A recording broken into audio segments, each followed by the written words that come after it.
오늘 새벽에 또 함께 볼 말씀은 마태복음 15장 21절에서 28절까지 말씀 우리 한 번 더 보겠습니다. 마태복음 15장 21절에서 28절까지 말씀 같이 한 목소리로 읽겠습니다.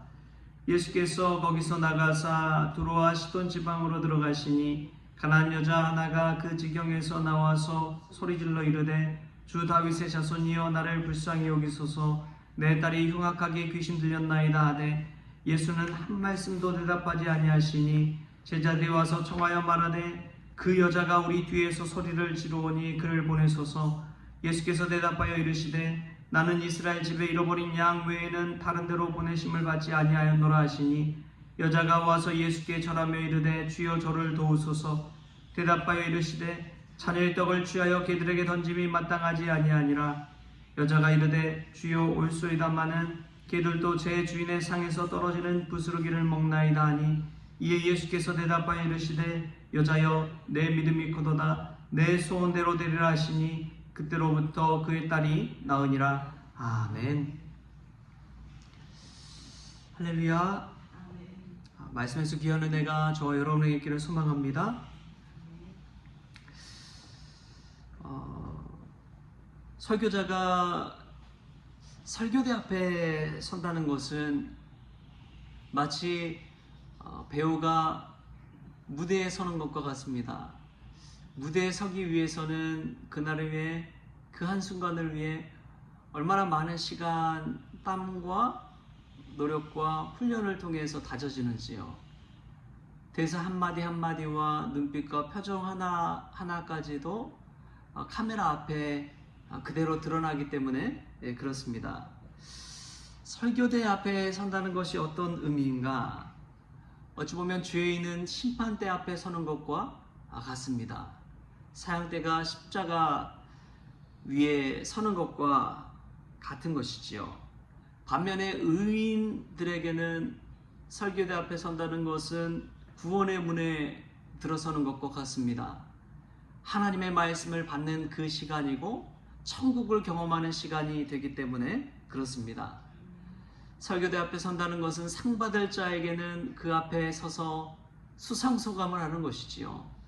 하늘의 신령한 상을 받으면서 내가 느끼는 그 기쁨과 감정과 고통과 그동안 받았던 많은 수모들과 여러 가지 어려운 그 숱한 경험들 속에서 하나님의 상을 받을 때의 그 기쁨의 고백을, 그 찬사를 이야기하는 자리이기도 합니다.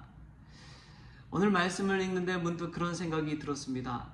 예수님은 어딜 가나 설교대 위에 선 듯한 삶을 사셨구나. 오늘 말씀에서도 우리가 이 말씀을 읽다 보면은 두로와 시돈 지방에 가서 그 이방 지역에 가서 예수님이 그 거리를 거니시는데 한 여인이 다윗의 자손이여 불쌍히 여겨달라고 막 소리 지르는 그런 상황입니다. 그리고 예수님 바로 뒤에 있던 제자들이 자신들 뒤에 따라오면서 그렇게 큰 소리로 막 지르니까 예수님 좀 어떻게 좀 해달라고, 오히려 제자들이 아우성치는 그런 상황이지요. 그런 상황에서 여러분 소리치는 그 여인의 목소리를 듣고 무슨 일이야 무슨 일이야 하면서 예수님 주위를 둘러싸는 두로와 시돈 지방의 사람들도 있었겠지요.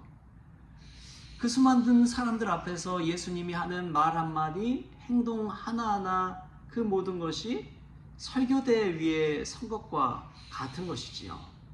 누구나 주목할 수밖에 없는 상황 가운데 놓여있는 삶, 그것이 예수님이 걸으셨던 삶입니다. 배우들, 스타들도 카메라 앞에서 순간의 실수와 말 한마디의 잘못으로 인해서 스크린 뒤로 사라져버리는 경우가 얼마나 많습니까? 예수님은 그 일을 늘 매 순간 감당해 온 것이지요. 그런 자리에 서 있는 예수님을 우리가 먼저 생각해 보면 좋겠습니다. 신앙생활 한다는 것은, 예수님을 따른다는 것은 예수님의 그러한 자리에 똑같이 서는 것이지요.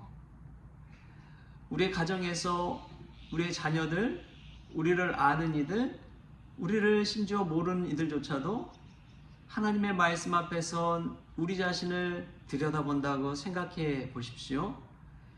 그런 삶이 어떻게 죄 가운데 나아갈 수 있겠습니까? 위대한 설교자들의 삶을 보면 참으로 도저히 이해할 수 없는 엄청난 일들을 감당하고는 합니다. 설교의 황태자라는 찰스 스펄전 목사님이 쓴 설교집을 보면 이것은 사람이 할 수 있는 이 설교의 분량이 아니다 생각할 정도로 수십 권의 설교집을 냈습니다. 어떻게 저렇게 많은 설교집을 낼 수 있을까? 근데 놀라운 것은 그의 삶을 들여다보면 그만큼보다 훨씬 많은 책들을 읽었다는 것을 알 수가 있어요. 책만 읽었겠습니까? 수많은 사람들 만나서 기도해주고 많은 사역들을 감당하셨지요. 조지 위트필드 목사님은 설교하는 시간이 몇만 시간입니다. 그는 설교를 위해서 죽고자 하는 마음으로 살았습니다. 정말 대단한 것이지요. 하나님의 말씀 앞에 선다는 것은 그와 같은 그 무거운 심정, 자신의 능력 이상의 것을 발휘하게 하는 그 은혜 가운데 사는 것인 줄 믿습니다. 우리가 하나님 앞에, 하나님의 말씀 앞에 서서 늘 신앙생활하는 크리스천이 될 수 있길 바랍니다. 우리가 할 수 있는 것 그 이상으로 하나님께서 역사하실 줄 믿습니다.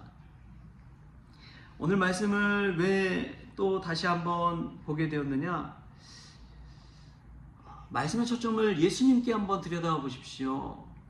예수님은 설교대 위에 서는 것처럼 사셨고, 그럼에도 불구하고 예수님은 자신에게 간구하고 절하고 간청하는 그 여인 앞에서 자신의 마음과 자신이 했던 말을 뒤집어 버렸습니다. 여러분, 이게 아무것도 아닌 것 같지요. 그러나 리더가 사람들 앞에서 이야기했던 그 말을 뒤집는다는 것은 용기 없이는 불가능한 거예요. 용기 없이는 불가능한 겁니다. 자신의 카리스마와 영향력을 생각한다면 말 그대로 지켜야 되잖아요. 그래야지 자신들을 따르는 이들이 있을 거 아닙니까? 그래야지 자신의 영향력을 유지할 수 있잖아요.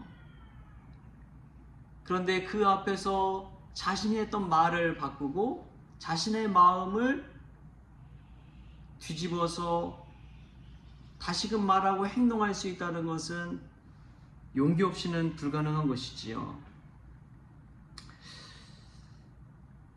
예수님의 마음이 참 대단하구나라는 것을 깨닫습니다. 얼마 전에 읽은 영적 리더십이라는 책이 있는데 참 두꺼운 책이에요. 근데 그 책에 보면은 영적 리더는 크게 두 가지를 통해서 큰 영향을 끼친다고 합니다. 첫 번째가 뭐냐면 그가 어떤 사람인가를 늘 생각한다고요.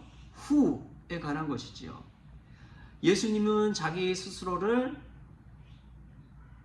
어떻게 생각했느냐, 어떤 사람인가를 생각해 볼 때 그 자의식이 이런 많은 구원의 일, 기적의 일을 베풀게 했습니다.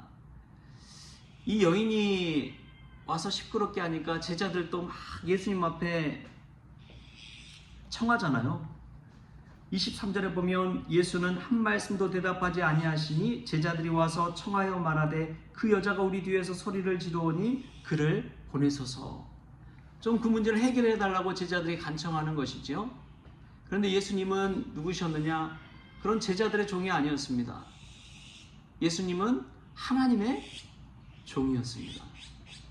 이 사실을 늘 가지고 있었어요. 하나님의 종이었기 때문에 자신이 했던 말, 자신이 생각해도 마음에 들지 않는 일, 하나님의 종이었기 때문에 언제든 뒤집어서 하나님의 뜻대로 순종하는 것이지요. 하나님의 종 아닙니까? 예수님은 하나님의 종이란 그런 인식이 있었기 때문에 자신의 생각과 자신의 방향이 때로는 다를지라도 하나님의 뜻에 맞추어서 자신을 바꾸고 순종해가는 그러한 리더십이 있었던 것이지요.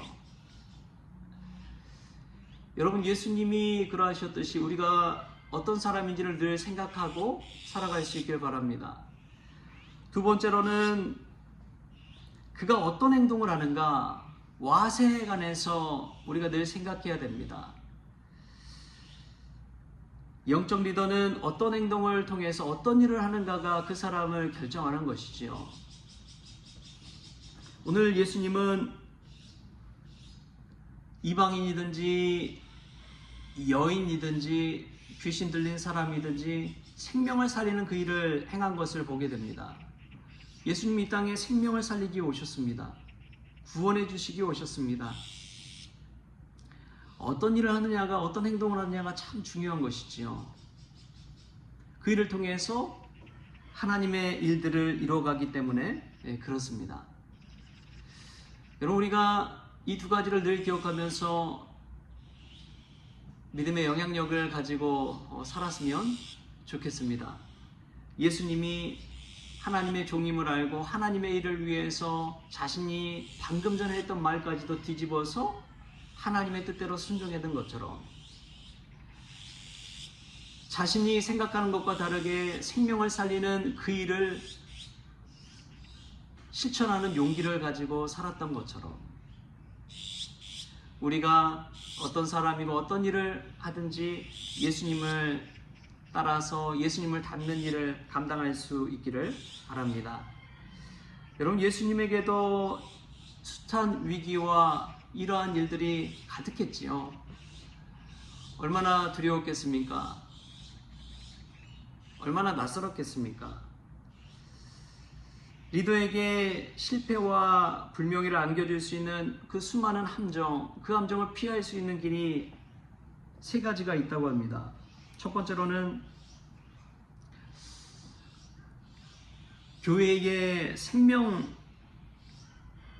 유지하기 위해서는 그것은 어떤 일을 많이 하는 생산성이 아니라 사람에 주목하는 것이다 라고 이야기합니다.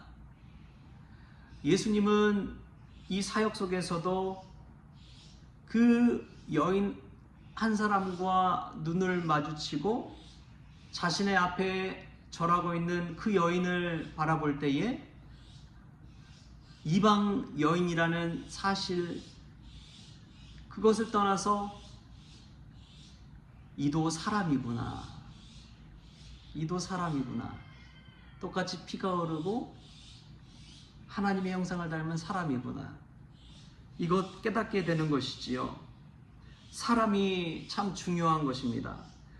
두 번째로, 리더가 실패와 불명예의 함정을 피하려면 나는 이 교회에 없어서는 안 될 존재가 아니다 라는 인식을 늘 갖는 것입니다. 내가 없으면 안 돼 라는 인식 속에서 자유함을 얻는 것이지요. 세 번째로, 내가 교회를 위해 할 수 있는 가장 훌륭하고 유익한 일, 그것은 하나님과 늘 친밀하고 생생한 관계를 유지하는 것, 그것이라고 합니다. 함정을 피할 수 있는 일, 불명예를 피할 수 있는 일, 거기에는 바로 이러한 세 가지가 있는 것이지요. 예수님도 마찬가지셨습니다. 수많은 사람들 앞에서 자기 체면 생각했다면 이방인, 이방 여인에게 그러한 일을 베풀 수가 없는 것이지요. 그런데 예수님은 과감하게 생명을 살리는 그 길을 택하셨습니다. 그 사람 한 사람을 살리는 일을 택하셨습니다. 여러분, 두로와 시돈 지방에 가서 예수님이 살리신 이야기는 다 이 가나안 여인 한 사람에 관한 이야기, 오늘 이 한 사람을 살리기 위해 예수님께서 두로와 시돈 지방에 가셨어요. 얼마나 놀라운 일인지 모릅니다. 어쩌면 오늘 이 새벽에 한 사람을 살리기 위해 예수님께서 우리에게 오실지 모릅니다. 한 사람을 살리기 위해서. 예수님은 그처럼 생명을 위해 오신 것이지요. 생명을 살리고자 하면 자기의 마음과 말까지도 돌이키고 바꿀 수 있는 용기를 가지신 리더입니다. 우리도 예수님을 닮아서 때로는 우리의 자존심 체면까지도 구길지라도 그럼에도 불구하고 하나님의 일, 생명을 살리는 일이라면 기꺼이 바꿀 수 있는 용기가 있기를 바랍니다. 그래서 우리의 가정이 하나님의 방향으로, 예수님의 방향으로 다시금 세워지고 우리 교회가 하나님의 일, 생명을 살리는 일에 더 힘을 쏟는 그러한 멋진 교회가 될 수 있기를 주신 예수님의 이름으로 축원합니다. 기도하겠습니다. 하나님 감사합니다. 우리도 예수님처럼 하나님의 종으로 살게 하시고 하나님을 위해 생명을 살리는 일을 통해서 세상에 믿음의 선한 영향력 끼치기를 원합니다. 때로는 내 생각, 인간적인 지식과 다를지라도 하나님의 말씀이라면 순종하게 하여 주옵소서. 영적인 리더십을 가지고 매일매일이 설교대 앞에 서는 것처럼 무대 위에 선 배우처럼 상을 받는 수상소감을 하는 그 자리라 생각하고 하나님 앞에 깨어 살아가게 하여 주옵소서. 그리하여 하나님이 기뻐하시는 일, 예수님 닮아가는 그 일에 헌신할 수 있도록 주님 도와 주옵소서. 나 자신이 바뀔 때 가정이 변화되게 하시고 교회가 생명을 살리는 일에 더 헌신할 수 있도록 저희들 쓰임받게 하여 주옵소서. 감사하며 예수님의 이름으로 기도하옵나이다. 아멘. 주님이 가르쳐주신 기도로 오늘 새벽 기도를 마치겠습니다. 하늘에 계신 우리 아버지여, 이름이 거룩히 여김을 받으시오며 나라가 임하시오며 뜻이 하늘에서 이루어진 것 같이 땅에서 이루어지이다. 오늘 우리에게 일용할 양식을 주시옵고 우리가 우리에게 찢은 자를 사하여 준 것 같이 우리 죄를 사하여 주시옵고 우리를 시험에 들게 하지 마시옵고 다만 악에서 구하시옵소서. 나라와 권세와 영광이 아버지께 영원히 있사옵나이다. 아멘.